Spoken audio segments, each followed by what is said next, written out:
큰 은혜를 베푸사 애굽 사람의 손에서 구원하심을 기뻐하여 이드로가 이르되 여호와를 찬송하리로다. 너희를 애굽 사람의 손에서와 바로의 손에서 건져내시고 백성을 애굽 사람의 손 아래에서 건지셨도다. 이제 내가 알았도다. 여호와는 모든 신보다 크심으로 이스라엘에게 교만하게 행하는 그들을 이기셨도다 하고, 모세의 장인 이드로가 번제물과 희생제물들을 하나님께 가져오매 아론과 이스라엘 모든 장로가 와서 모세의 장인과 함께 하나님 앞에서 떡을 먹으니라. 아멘. 모세의 장인 이드로가 등장을 합니다. 모세는 장인에게 그동안 있었던 놀라운 일들을 전해주었고, 이를 전해들은 이드로는 여호와 이름을 찬송하면서 함께 제사를 드리는 모습이 오늘 본문에서 등장을 하죠. 해당 본문으로 함께 말씀을 나누겠습니다. 먼저 모세는 장인 이드로에게 어떤 소식을 전합니까? 8절에 보면 여호와께서 이스라엘을 위하여서 바로와 애굽 사람들에게 행하신 모든 일과 길에서 그들이 당한 모든 고난과 또 여호와께서 그들을 구원하신 일을 전해 주었다라고 이야기를 하고 있습니다. 이드로는 모세의 이 이야기를 듣고 어떻게 반응하나요? 10절에서는 여호와 이름을 찬송하고 있고, 또 11절에서는 여호와가 모든 신보다 크시다라고 하면서 고백을 하고 있죠. 또 12절에서는 번제물과 희생제물을 하나님께 가져와서 제사를 드리기도 합니다. 그렇다면 미디안의 제사장, 곧 이방 민족의 제사장이었던 이드로는 왜 번제물과 희생제물까지 가져와서 하나님께서 하신 일을 찬송을 했는가? 우선 이드로가 등장하는 장면이 오늘 본문의 두 부분으로 나뉘어요. 1절부터 4절까지 먼저 기록이 되어 있는데, 단순히 이드로가 장인이 모세의 아내와 그 아들들을 데리고 모세의 길을 찾아오는 단순한 이야기를 기록하고 있고, 9절부터 12절까지는 모세가 전해준 이야기, 곧 여호와께서 이스라엘 자손을 위해서 베푸시고 행하신 그 구원 역사를 듣고서 이드로가 보인 그 반응을 이야기하고 있습니다. 오늘 본문은 후자를 훨씬 더 강조하고 있는데, 이드로는 모세의 그 이야기를 듣고는 여호와께서 고된 노역을 감당하면서 압제를 당하는 이들을 위해서 역사에 직접 개입하시고 구원해내시는 그 하나님이심을 인간적으로 인격적으로 깨닫고 모세 앞에서 여호와를 향해 모든 신보다 더 크신 분이다라고 그렇게 고백을 하게 됩니다. 뿐만 아니라 모세의 증언을 듣고 여호와의 그 구원하심을 기뻐하고 그분을 찬양하면서 번제물과 희생제물을 하나님께로 가져오죠. 그래서 제사를 드리고 여호와 앞에서 아론과 이스라엘 장로와 함께 떡을 나눕니다. 이것은 이방인이었던 이드로가 다른 민족의 신 여호와의 이름을 찬송하고 그의 구원의 손길을 기뻐하면서 그 신이 행한 그 놀라운 구원의 역사를 깨닫게 되었다라는 사실에 대하여서 즐거워했다라는 거예요. 나는 이방 민족인데 여호와를 알지 못하는 사람인데 큰 신을 알게 되고 그 신의 역사를 내가 깨닫게 되었다라는 거죠. 이런 이드로의 반응은 창세기 12장에서 이스라엘 민족의 시조라고 일컬어지는 그 아브라함에게 주신 하나님의 비전이 성취되는 모습을 보여주고 있습니다. 12장 2절과 3절에서 하나님은 아브라함을 향해서 무엇이라고 이야기하십니까?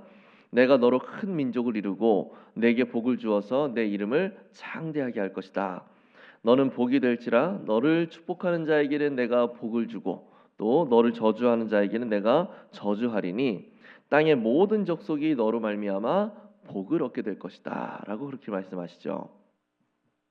하나님은 아브라함을 택하셔서 그의 후손을 통해 복이 열방으로 흘러가게 하겠다는 비전을 갖고 계셨다는 거예요. 여호와의 구원의 역사에 대한 이방인이었던 이드로의 이런 반응은 어떻게 여호와의 구원 역사와 은혜와 찬양 그리고 여호와를 아는 지식이 열방을 향해 흘러가게 될 것이고 예배를 통해서 이스라엘과 이방인이 하나가 될 수 있는지를 보여주는 모범 사례라고 할 수가 있는 겁니다. 하나님의 선택과 또 하나님의 그 작정에 따라서 복의 담지자가 될 아브라함의 후손 곧 이스라엘 자손에 의해서 열방과 모든 족속이 복을 얻게 될 것이다라는 하나님의 청사진이 분명하게 드러난 장면이 바로 오늘의 본문이라고 할 수가 있는 겁니다. 우리 느낀 점으로 넘어가겠습니다. 이스라엘을 구원하신 은혜를 모세로부터 들은 이드로가 하나님을 찬양하며 감사의 제사를 드린 모습에서 무엇을 느낍니까? 사람은 영적인 존재라고 하죠. 예수님을 믿지 않는 자들도 비록 교리상 그 영혼이 죽어 있다라고 이야기하지만 본질적으로 영적인 존재입니다. 따라서 모든 인간은 영적인 일에 대한 영향을 받을 수밖에 없어요. 이드로가 여호와가 행하신 그 놀라운 일들을 전해 들었을 때 그 영혼에 큰 기쁨과 또 즐거움이 발생했던 것도 마찬가지입니다. 그는 아마 모세를 만나기 전까지, 모세가 미디안 광야에서 헤매던 그때, 그 모세를 만나기 전까지는 여호와라는 신이 있다라는 사실조차도 몰랐을 가능성이 큽니다. 여호와를 섬기는 이스라엘 자손은 이미 400여 년 전에 애굽으로 이주를 했고 그곳에서 오랜 세월 노예 생활을 한 지도 한참이나 됐기 때문이죠. 그런 이드로가 생판 듣지도 못한 여호와라는 신의 그 기이한 일을 전해 듣고 영혼의 만족과 즐거움을 느꼈던 것은 여호와 하나님께서 영육의 생명의 근원이시기 때문에 그로부터 흘러 들어오는 그 영적인 그 영향력을 그가 받았다라고 보이는 거예요. 사람의 영혼에 참된 만족을 줄 수 있는 존재는 오직 하나님밖에 없다라는 거죠. 그래서 하나님에 대한 소식은 매우 중요할 수밖에 없는 겁니다. 이런 일들은 비단 고대 시대에만 있는 게 아니에요. 현대 시대에도 본질적으로 영적 존재인 인간이 하나님의 소식, 예수 그리스도의 그 구원의 복음에 반응하여서 하나님께로 돌아오는 사례는 얼마든지 있습니다. 우리가 예수님의 복음을 전할 때 그런 역사가 나타나게 된다라는 거죠. 그런 경험이 있으신지 한번 생각해 보세요. 내가 전한 복음을 듣고 믿지 않던 사람이 하나님께로 돌아왔던 경험.